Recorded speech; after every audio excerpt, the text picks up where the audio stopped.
Guys, Jeff, Retro Rides, working on another car today. Camaro, red one. Pretty cool car, four-wheel disc for now, but when it leaves it'll have, sorry, I said four-wheel drum, or disc. It's got four-wheel drum. It will have disc in the front when it leaves with power brakes. So I've got the front pretty much tore down right now. The knuckle, backing plates, got the new bearings packed and the rotors, got the master cylinder painted. Got to bench bleed that, and then we can put the master and the booster in.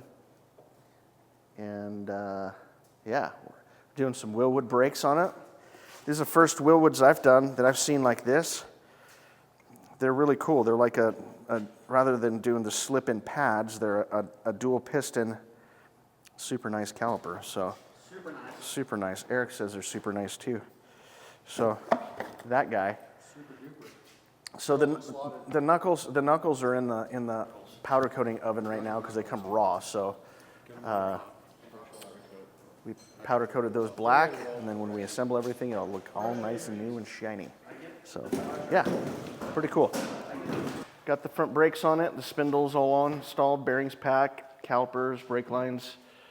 Got the booster in it, and I was just working on plumbing the new brake lines for the master cylinder. So the proportioning valve is a little bit different than the other one. The other one, the lines went in the same.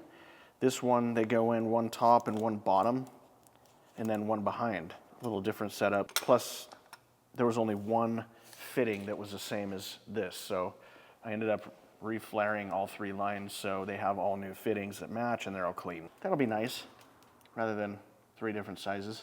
I don't know if they do that so you can't mess up when you're putting it together or what the deal is, but normally they're the same size for the front, and then the back is a little bit bigger depending on what it is. Wilwood runs all three same, but not these ones. Getting there, little by little.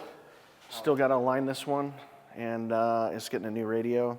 Here we are with customers' 67 Camaro, and we've done quite a bit of things and upgrades on this rig. It's got a new brake system, new master cylinder and whatnot, but he wanted a radio. The old radio, the way this dash angles in, the old radio would have a face that it would actually slide in right underneath the temperature gauges and, the temperature control gauges.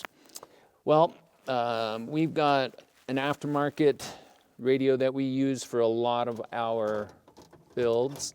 The issue that I'm having is this stereo, just because of the way this dash is sloped, is angled. It's angled because the face is kind of laying down. So it is angled and the back is hitting the back of the temperature control gauges. So what I've had to do is modify this stereo and kind of give it a slope so that it doesn't ride up against these temperature gauges when you're turning them on and off. And so I've gotten past that. I've got that fixed. I've taped and sealed this so it's safe and there's no electrical issues that are going to happen there. And I will get this in and try to get this bracket built here in the next couple of minutes and see how my faceplate is going to fit over that bracket, so it'll be hidden, you won't even see it. And we'll slide this front panel on, slide the stereo in and attach it, and it'll be good to go. And then we'll wire it up. All the wires have been run to the rear speakers, they're brand new, and the front speakers. So we've got that wiring all done. I'm just gonna finish these brackets and see how this all fits. Got it all back together, got the stereo wired into the back speakers and top front speaker, and programmed it. It turned out really nice. I'm happy with where it's sitting. It's kind of a crazy angle versus the temperature control selection up above it, but I was able to clearance that, the back side of the radio out to where it wouldn't be hitting those controls. So we've got free movement for the temperature control. That was the biggest concern there. Things turned out really well. So now I am adjusting the door. These heavy doors on these Camaros, they have a tendency to sag over time. And so I'm just getting the shims out of it, out of the fender side. I've got to adjust the fender and then I can adjust the door. But what we want to do is kind of rock it forward. So loosening the top hinge bolts here, and hopefully we have enough play to where we can move this door up and get it back to where it was. Dude, the first time when I walked in here, it scared. I was like, who's in there? It was like one of our customers when they first saw the two guys in the break room. He like opens the door. He's like, who's in there? Yeah. Hey guys, Jeff Retro Rides. Just wrapping up the Camaro. This one had a small punch list on it. We did a power brake conversion on it, power disc brake conversion on it, Wilwood brakes, rotors, alignment, and radio. I think that was about it. Yeah, so just got it wrapped up and lined out good. Had to put control arm bushings in it, even though it had polyurethanes in it.